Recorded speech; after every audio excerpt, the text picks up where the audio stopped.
یہ مسئلہ بھی معلوم ہوا کہ رسول اللہ صلی اللہ علیہ وسلم کا معمول جو تھا اپنی ازواج مطہرات کے ساتھ مقاربت کرنے کا، تو یہ معمول تھا. اس معمول کے لیے وہ ٹائم تھا تہجد کی نماز کے بعد کا، جبکہ ابھی سحری کا کافی ٹائم باقی ہوتا.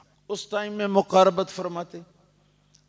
اور اگر آپ طب کی روح سے دیکھیں تو اطباء کا کہنا یہ ہے کہ کون سے وقت میں آدمی کو اپنی بیوی کے قریب جانا چاہیے. یہ سوال قائم کرنے کے بعد وہ فرماتے ہیں، اطباء کہتے ہیں، ڈاکٹر حضرات بھی کہتے ہیں کہ کم سے کم کھانا کھائے ہوئے 4 گھنٹے گزر چکے ہو، اس کے بعد مقاربت کی جائے.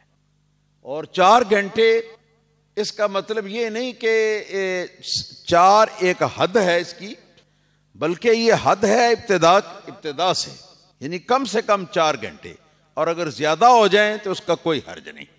اور اس کی وجہ یہ ہے کہ جب تک کھانا معدے کے اندر رہتا ہے اس وقت تک آدمی کی طبیعت جو ہے وہ کھانے کو ہضم کرنے کی طرف مائل رہتی ہے، اور طبیعت جو ہے وہ فارغ نہیں ہوتی، طبیعت ہلکی نہیں ہوتی. ہلکی کب ہوگی؟ جب کھایا پیا وہ ہضم کر لے گی، جس کے لیے زیادہ سے زیادہ 4 گھنٹے.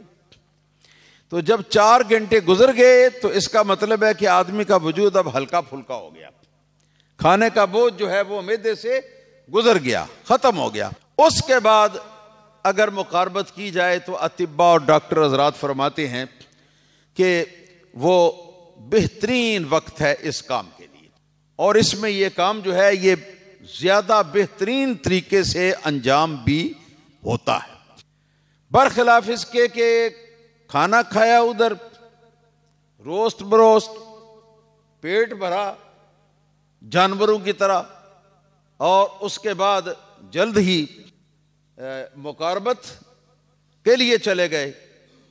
تو اس حالت میں طبیعت جو ہے وہ پوری طرح یہ اس فعل کی طرف، اس عمل کی طرف راغب نہیں ہوتی، بلکہ یہ ہوتا ہے کہ طبیعت جو ہے وہ کھانے کو ہضم کرنے کی طرف لگی رہتی.